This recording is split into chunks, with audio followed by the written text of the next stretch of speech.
Praise lord. కృపతో శుభోదయం అనే ఈ యొక్క ఆధ్యాత్మిక కార్యక్రమానికి మిమ్మల్ని స్వాగతాన్ని పలుకుతూ ఉన్నాం. ఈ ఉదయకాల సమయంలో పరిశుద్ధాత్ముడు మనతో మాట్లాడే మరొక అమూల్యమైన ముఖ్యమైన విషయాన్ని మనం నేర్చుకోవడానికి ప్రయత్నం చేద్దాం. ఒక చక్కటి కుటుంబము, ఒక చక్కటి పల్లెటూరు, చక్కటి వ్యవసాయము, చక్కటి వ్యాపారాలు చేస్తూ దినదినము అభివృద్ధి పొందుకుంటున్న ఒక చిన్న కుటుంబం.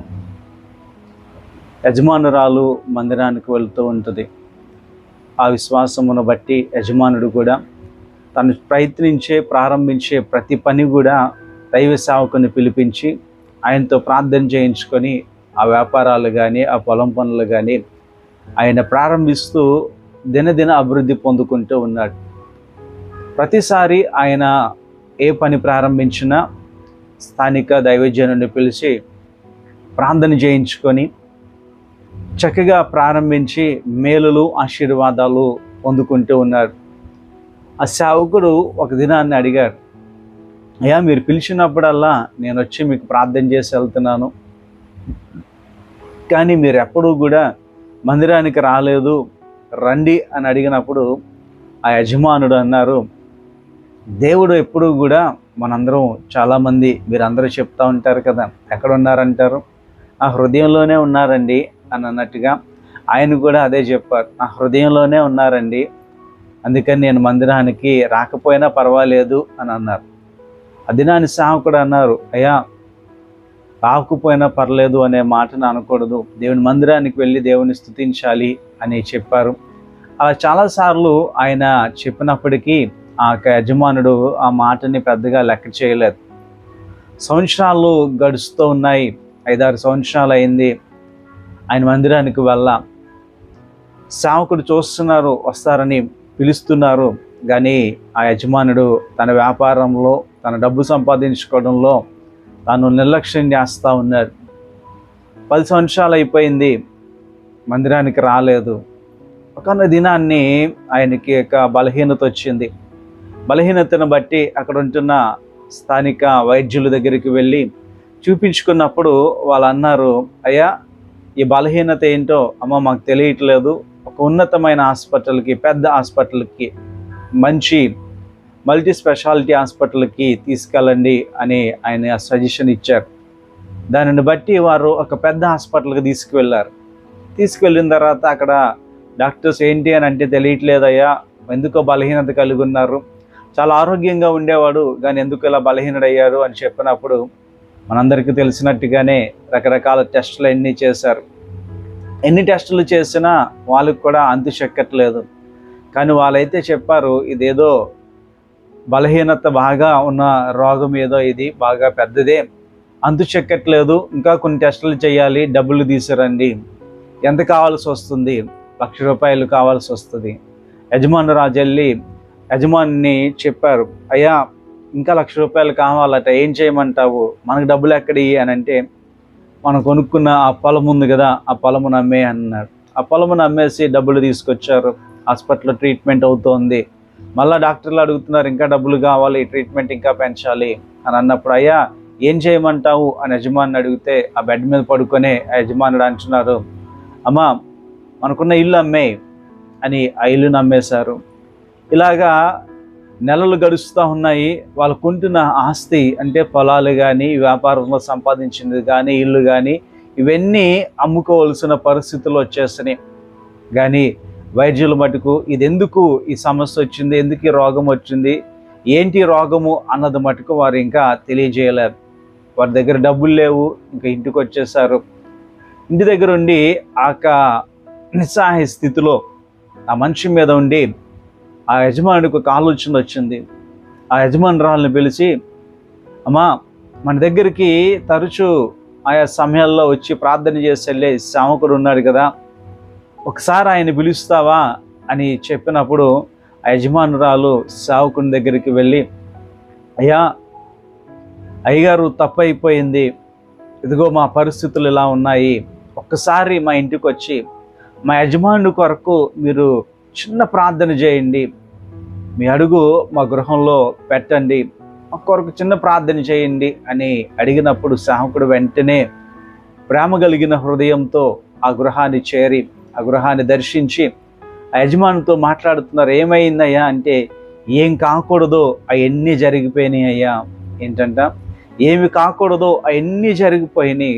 పొలం అమ్మేసుకున్నాను, పొలాలు అమ్మేసుకున్నాను, ఇల్లులు అమ్మేసుకున్నాను, ఏమీ మా దగ్గర లేని పరిస్థితి అయ్యా అని అంటున్నప్పుడు యజమానురాలు సేవకుడిని పట్టుకొని ఏడుస్తూ అంటుంది, అయ్యా తప్పు అయిపోయింది, తప్పు చేశాము, దేవుని ప్రేమించలేకపోయాము, నిర్లక్ష్యం చేశాము, ఈ దినాన్ని జరగకూడనివన్నీ మా జీవితాల్లో జరిగిపోయినాయి అని ప్రార్థించి ఆయనకి చెప్పుకొని ఏడుస్తూ ప్రార్థన చేయమన్నప్పుడు సేవకుడి చేతులెత్తి వారిని ఆశీర్వదిస్తూ దేవునికి ప్రార్థించారు. ఏమని ప్రార్థన చేశాడో కానీ యజమానుడు మంచం మీద ఉండి దేవుడు అద్భుత రీతిలో ఆ ప్రార్థన ఆలకించి సంపూర్ణమైన స్వస్థత, ఆరోగ్యము, ఆయుష్ని మరలా అనుగ్రహించారు. దానిని బట్టి ఆ యజమానుడు ఆరోగ్యము, బలమును, శక్తిని పొందుకొని తనకు తానుగా కష్టార్జితాన్ని బట్టి అక్కడ ఉంటున్న వాళ్ళకి సువార్త చెప్పి ఆ ప్రాంతంలో ఒక చిన్న మందిరాన్ని కట్టి అందరూ కలిసి అక్కడ ఆరాధిస్తూ దేవుణ్ణి మహిమపరుస్తూ ఉన్నారట. ఈ దినాన్ని దేవుని మాటని బట్టి, పరిశుద్ధాత్మని యొక్క ప్రేరేపణ బట్టి మీతో ఈ ఉదయకాల సమయంలో ఈ ప్రశ్న మిమ్మల్ని అడుగుతూ ఉన్నాను. యేసయ్య అంటే ఎందుకంత నిర్లక్ష్యము? ఒక మాట మిమ్మల్ని అడుగుతున్నాను. నిన్నటి దినాన్ని పరిశుద్ధ మందిరాలకి ఎంతమంది వెళ్ళారు? నీ పనులు చేసుకోవడానికి దేవుడు నీకు పక్కన 6 రోజులు ఇచ్చారు కదా. ఒకరోజు ఎందుకు దేవునికి ఇవ్వలేకపోతున్నాము? వారంలో ప్రారంభించే ఆ మొదటి దినము నువ్వు దేవునితో ప్రారంభిస్తే తక్కిన 6 రోజులు నీకు ఆశీర్వాదకరంగా ఉంటుంది కదా. దేవుణ్ణి ఎందుకు నిర్లక్ష్యం చేస్తున్నావు? ఆ నిర్లక్ష్యం చేయడాన్ని బట్టే తనకుంటున్న ఆస్తిపాస్తులన్నీ పోగొట్టుకున్నాడు ఆ యజమానుడు. ఆయన అన్నాడు ఆ దినాన్ని అక్కడికి వచ్చిన వాళ్ళందరికీ సువార్త చెప్తూ, దేవుని మహాకృపను బట్టి నా ఆస్తిపాస్తులన్నీ పోయినాయి, నాకు సంతోషమే, అది దేవుని దయే, దేవుని కృపే. అందరూ ఆశ్చర్యపడుతున్నారు, ఉన్న ఎన్ని పోతే దేవుని దయ ఏంటి, దేవుని స్తుతించడం ఏంటి అంటే ఆయన అంటున్నాడు, అవునయ్యా అవన్నీ ఉన్నంతకాలము నేను దేవుణ్ణి నిర్లక్ష్యం చేశాను, ఈ దినాన అవన్నీ పోయిన తర్వాత దేవుని సంపాదించుకున్నాను కాబట్టి నేను చాలా సంతోషంగా ఉన్నాను అని చెప్తున్నారు. ఈ ఉదయకాల సమయంలో కూడా దేవుడు నీతోటి మాట్లాడుతున్నారు. నిర్లక్ష్యం చేయక, ప్రార్థన చేయకుండా గడప దాటి వెళ్ళక, వాక్యం చదవకుండా నీ దినాన్ని నువ్వు ప్రారంభించక, యేసయ్య కాపుదల లేకపోతే, యేసయ్యను నిర్లక్ష్యం చేస్తే నీ జీవితము ఒకవేళ అలాంటి పరిస్థితులు వస్తాయేమో. ఈ దినాన్ని పరిశుద్ధాత్మను ముందుగానే నేను హెచ్చరిస్తూ ఉన్నారు. దేవుని వైపుకు తిరుగు, దేవుని నిర్లక్ష్యం చేయక. చిన్న ప్రార్థన చేసుకుందాం. మహోన్నతుడాన్ని మహాకృపను బట్టి అయ్యా నీ నామాన్ని స్తుతిస్తున్నాం. ఉదయకాల సమయంలో నీ మాటను జ్ఞాపకం చేసుకున్నాము అయ్యా. నిర్లక్ష్యము చేస్తే ఎంత మా జీవితంలో నష్టపోతామో ఆ యజమానుడి జీవితంలో బట్టి చూసాం. చక్కటి వ్యాపారాలు, చక్కటి ఇల్లులు, చక్కటి పొలాలు అన్నీ నీ కృపను బట్టి ప్రార్థనాపూర్వకంగా ప్రారంభించి అభివృద్ధి పొందుకున్నవాడే, కానీ నిన్ను నిర్లక్ష్యం చేశాడు. నీ మందిరానికి రాలేదు, కొన్ని గంటలు నీ మందిరంలో గడపడానికి ఇష్టపడలేదు. తత్ఫలితము తనకు ఏమైతే మీరు ఇచ్చారో అన్నీ తీసివేసినప్పుడు తనకు అర్థమైంది, ఇవన్నీ ఉన్నా నాకు సంతోషం ఉండదు, కానీ ఇవేవి లేకపోయినా నా యేసయ్య నాలో ఉంటే, యేసయ్య ఒక్కరు నాకుంటే నా జీవితం ఆశీర్వదించబడుతుందని తెలుసుకున్నప్పుడు ఆయన నీలా ఆనందిస్తూ ఉన్నాడే.